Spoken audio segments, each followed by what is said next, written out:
You're listening to Stealing from Wizards, Volume 4, Arson, by R.A. Consul.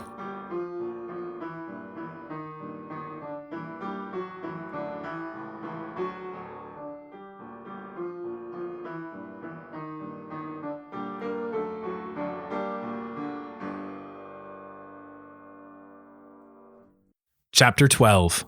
Brain Soup.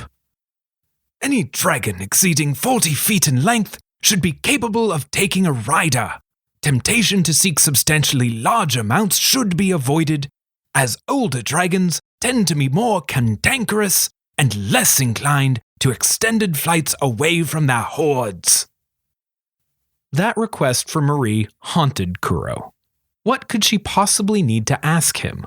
She had a host of humans at her disposal with a vast wealth of skill and knowledge.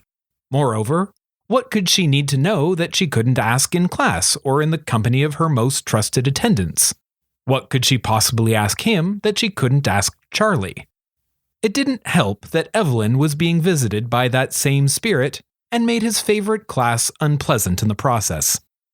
I cannot imagine what advice you could offer Her Majesty which a more seasoned advisor could not.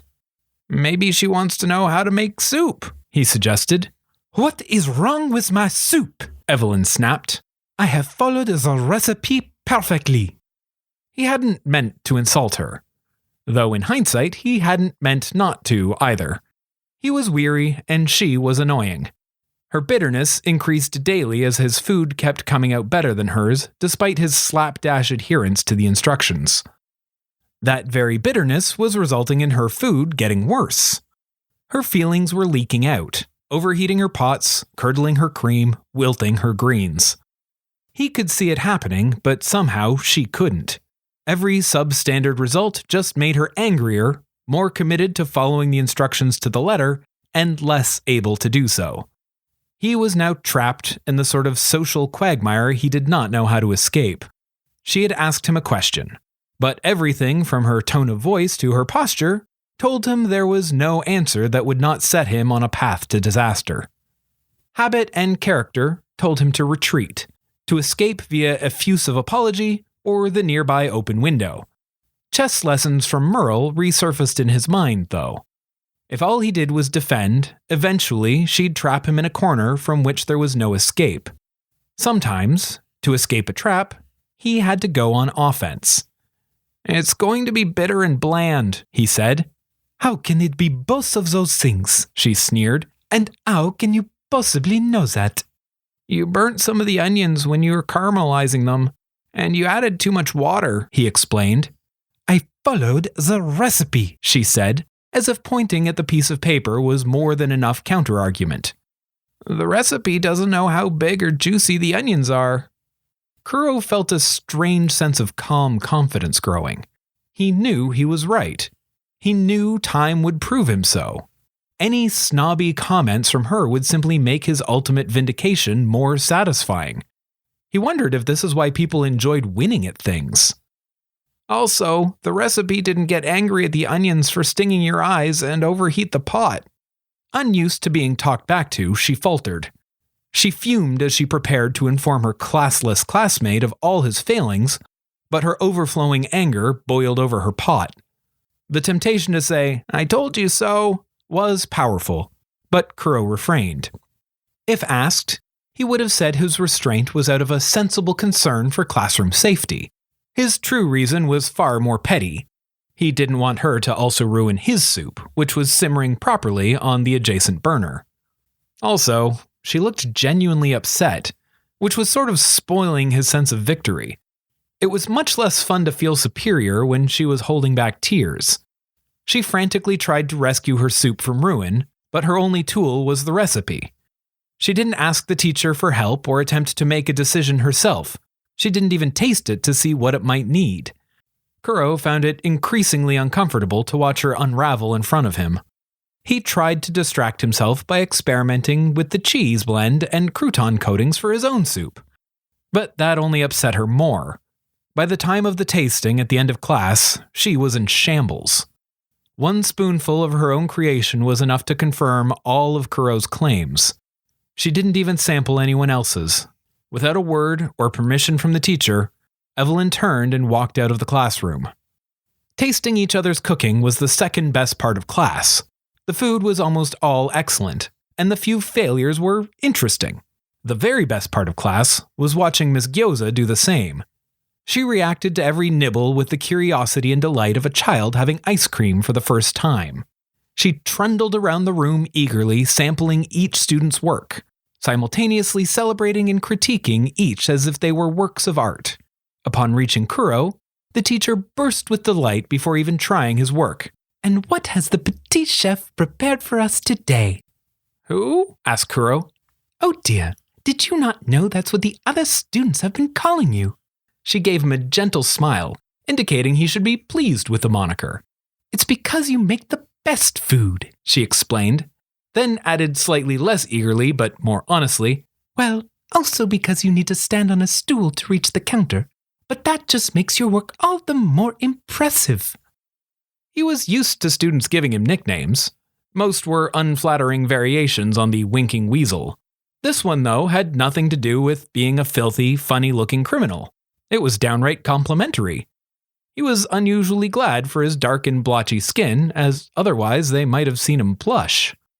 Trying his soup, the teacher made noises as though it was the greatest thing her mouth had ever encountered. She stamped her feet and quivered with delight at the flavor. "That is phenomenal! Just phenomenal!"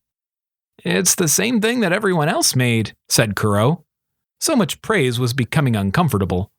Koshei, one of the other boys in the class, responded, "Sure, same as us but better.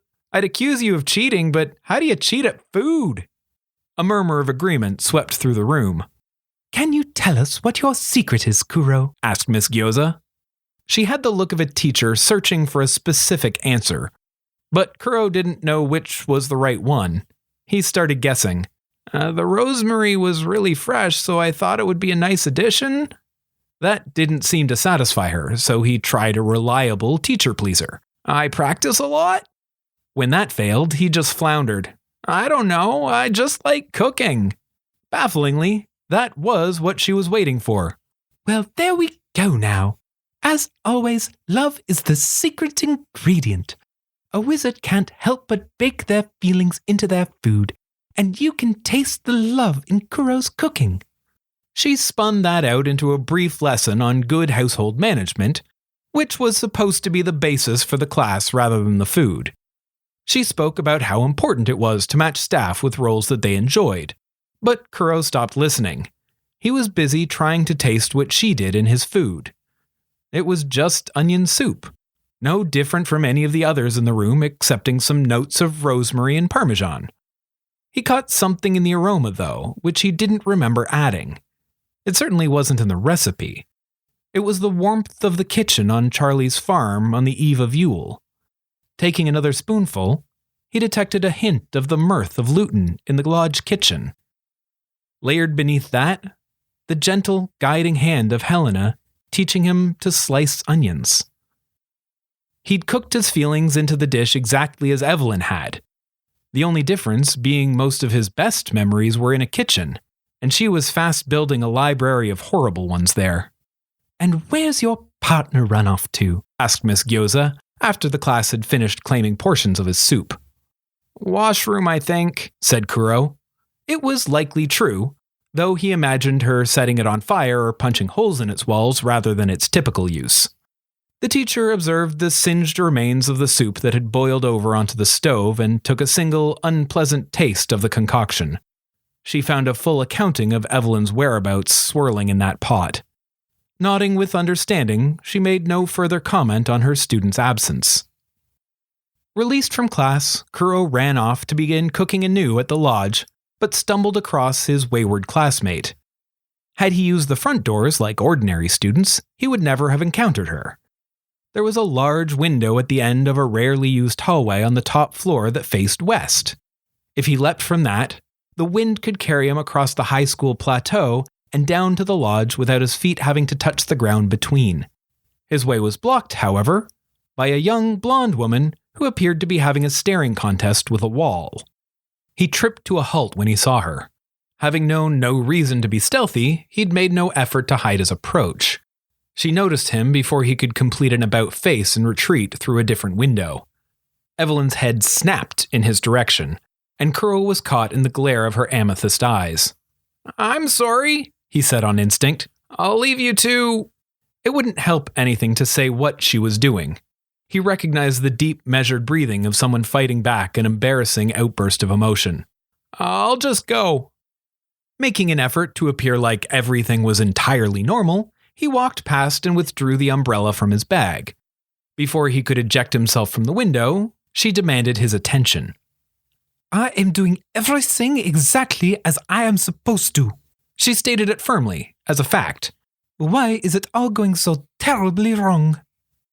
Years of experience with Evelyn compelled him not to care, but it was almost a stranger in the hall with him. Gone was the self-assured, pompous noble lady. The girl before him seemed more like the homesick first years Charlie was spending her evenings comforting. It felt monstrous to leave her without some word of encouragement. "You're a powerful wizard," said Kuro. "You kinda have to turn that off for cooking or you'll accidentally enchant your food. That's why most of the good cooks are strays. They can't bake grumpy tarts." "Proper ladies are never grumpy," asserted Evelyn, mistaking his example for an accusation. If her claim were true, then Evelyn was not currently a proper lady, but that was an unhelpful observation. Having offered his poor excuse for comfort, Kuro moved to leave, but Evelyn demanded more. "I have followed all of the rules. I have done everything as I was told. I've excelled in my studies and cultivated the correct relationships." He was starting to wonder if this wasn't about soup. "And you break all of the rules. You are uncivil, unrefined, and uncultured. You are a known criminal, for goodness sake." He regretted hearing her out. "And yet, she turns to you for counsel and ignores those who have dedicated their lives to her service." And there it was, the crux of the matter. Jealousy that Marie was paying more attention to Kuro than Evelyn. Though it wasn't coming across as jealousy, it seemed more like genuine confusion. "Why do you care?" asked Kuro. "Until 8 months ago, you thought she was a firefly. You didn't get along then. Why would you start now?" "Because she is my queen," Evelyn said. "I am her lady-in-waiting. It is my duty. It is what I am for." In that moment, Kuro recognized something of himself in her. She'd been raised since birth to be one thing. Everything she understood about who she was and who she was supposed to be was tied up in that idea. The fear and confusion she was experiencing was like what Kuro had gone through when freed from Phineas, but it was wrapped in fine silk and jewels. He was made to be a thief, a servant, a slave. Once released from that role and given freedom to choose, he had been at a complete loss as to how to exist in the world. He'd spent years trying to figure out who he was outside the purpose he'd been made for. In a lot of ways, that was still true. Evelyn had come at it from the other side. She'd spent her life being sculpted to fulfill a role. She was to be an advisor to a queen, a confidant and aide. It was meant to be a place of honor and pride, one that commanded respect. After 15 years of effort, she'd finally been thrust into that position, and it was nothing like she'd imagined. Marie didn't care about her. She didn't even like her. One of the first things she'd done as queen was try to fire Evelyn. Evelyn imagined it was a test. Kuro really wanted to revel in the misery of his nemesis. It felt so good to see her knocked off her perch and fraying at the seams. That feeling reeked of Phineas, though. It was a celebration of the suffering of others. The greatest thing he'd earned in his few years of freedom was the ability to refuse to be the person his former master had crafted him into. He stepped back from the window and collapsed his umbrella.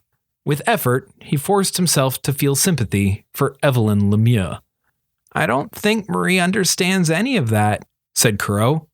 "She's still a Blandlander at heart." "Which is why she should be consulting with me," Evelyn replied. "The noblesse will destroy her without guidance. She is beneath a microscope. Every choice she makes of wardrobe or dining partner will be critiqued in the press, yet she insists on spending time with commoners and criminals. even most of the knights she keeps around her lack noble birth. Empathy and compassion, Kuro reminded himself. She doesn't mean to insult him and his friends. She doesn't even seem aware that she's doing it. Thinking back to his time with Sabine, how she gently guided his frightened and deluded self, he tried to project her calm and patience. "You're probably right," he offered. "She could use your advice, but she doesn't trust you yet. You're not her friend." "A queen does not have friends," Evelyn informed him. "She has only enemies and allies." "Well, this one does." There was an edge to his response he did not intend, a harshness and a challenge. He recognized that his capacity to be kind to Evelyn had reached a limit. Any longer in her company, and he'd be shouting a laundry list of her faults over a rising windstorm. While tempting, and possibly satisfying, that would help nothing. He hurled himself out the window without even opening his umbrella. Having to walk part way across the butte was better than having to restrain his pleasure at her misery any longer. He also needed to keep something in reserve for his meeting later that evening with the Queen. Just getting through her door was taxing. Normally, he'd have one knight do a cursory search to ensure he wasn't smuggling something like a cannon or saber-toothed tiger. This time, both Moira and Azalea did thorough searches of his bag and pockets, while grilling him repeatedly about the purpose of his visit. He, of course, had no more idea why he was there than they did, but a private audience with royalty was serious business, and in her bedroom no less. They had duties to perform to ensure he felt adequately insignificant and fearful before he entered. It seemed they had not been briefed on the standard interrogation technique when working in pairs. There was no good cop, bad cop. He just got angry night, gloomy night. Moira was puffed up and hissing at him like an angry goose, while Azalea slouched and glowered at him like he'd run over her puppy. "You are to behave in a gentlemanly manner at all times," instructed Moira. He wasn't sure exactly what that meant, given that most of the gentlemen he knew were kind of jerks. "You are not to perform any magic in her presence." That one was easy. Don't do a thing he couldn't do. Moira continued her list of prohibitions. "You are not to touch Her Majesty without her express and direct permission." "Or all preferably," added Azalea, more to herself than anything. That was also easy. He and Marie rarely exchanged much more than a fist bump. "We will be just outside the door the entire time," Moira threatened, "and will descend on you in seconds if you offend Her Majesty in any way." "We'll be able to hear you." Azalea said this less like a warning and more like she wished it weren't true. She clearly dreaded listening to whatever might drift through the door. Once the pair had drained him of hope and filled him with fear, they reluctantly led him through to Marie's inner sanctum. That sanctum had been rendered as unqueenly as possible. Her enormous four-post bed had a threadbare quilt thrown over it that her paternal grandmother had sewn, replacing the unfathomably precious Hercynia down duvet it had come with. The jersey of a Montreal hockey team and a cheap paper poster of a Blandlands movie were stuck to the wall with pushpins, covering portraits of her predecessors. Her Royal Majesty, Queen Marie Akinwande, sat cross-legged on her bed. The bespoke wardrobe of royalty cast aside, she wore an oversized and mismatched hoodie and sweatpants. She reacted to his appearance at the door as if he were an oasis in the desert. Steeling herself for rejection, she took a deep and calming breath and asked, "Do you want to do our history homework together?" "More than anything," Kuro answered. For 2 blissful hours, they read, traded notes, and complained about their teacher. Marie on her bed, Kuro beside her on the floor, just as they used to at the lodge when Arthur and Charlie had both finished theirs and wandered off. Marie was clever and good at school, but knew nothing of the fairy realm. Kuro understood the world they lived in, but was eons behind academically. They'd pulled each other along when their other friend's patience had worn thin. He didn't realize how much he'd missed those quiet evenings of shared frustration and boredom. It was comfortable, relaxing, and undeniably miserable because the assignment presumed an encyclopedic knowledge of Akkadian princes. Any wizard kid raised with the popular comics of the time would be intimately familiar with them, but he and Marie couldn't tell one Louis from another. "Thank you," said Marie as they closed their text. "I really needed that." was my pleasure, Your Majesty, replied Kuro, and bowed. She threw a pillow at him. Don't you start with that. Charlie keeps doing it because she knows it bugs me. I know, Kuro grinned. She told me. That's it, I'm throwing her in the dungeon, she laughed. But as Kuro stored his books in his bag, she got a distant and serious look. Kuro, how do you know which parts of you are you, and which parts are him? It was halting, quiet, and in the thickest Blandlands accent she'd ever used, but he thought he knew what she meant. There is no me without Phineas. His magic got sewn into me from the very start. That was unsatisfying for Marie, and he knew it would be. How do you know you aren't still doing his bidding? Like that, right there. That wasn't my voice. I don't say bidding like some tête carrée. I don't know what parts of me are really me anymore. Her fears were horribly valid. Phineas had filled her head with the poise, voice, and ideas of a properly raised Tirnanogian princess when she'd been kidnapped the year prior. She was supposed to be Claudius Roche's puppet princess. The return of her real memories had not been carefully executed, so there was no way to detangle them from the false ones. All the false memories she'd been given were still in there, sloshing around. I'm sorry, he said. If I'd been smarter or faster or a better wizard, maybe we could have rescued you properly. She became genuinely angry at him in response. Don't you even think about feeling guilty? All kingdoms of wizards did nothing to save me, and you almost died trying. I don't blame you even a little tiny bit. In her fury, Kuro found a better answer for her. That's how I know you're still you. Phineas blames other people for everything and doesn't care how they feel about it. He can't make you care about other people. He doesn't know how it's done. That seemed to comfort Marie, if only a little. She nodded and smiled slightly as if his words carried a sense and wisdom worth heeding. Which was good because he was entirely out of his depth and out of ideas. Frankly, he was exhausted at dealing with so many feelings that day and had been grasping at straws for their entire conversation, which rendered him entirely unprepared for Marie's final request of the evening. One more thing before you go, she said. Would you go to the Samhain feast with me? Thank you for listening to Stealing from Wizards. If you liked our show, please consider rating or reviewing on iTunes. If you want to support this podcast or just can't wait for the next chapter, the full book is available on Amazon, Kobo, and Indigo. Our theme music was written by Camille Saint-Saëns, transcribed by Franz Liszt, performed by Rebecca Verdun, and used with permission. This episode was produced by Jim Tigwell.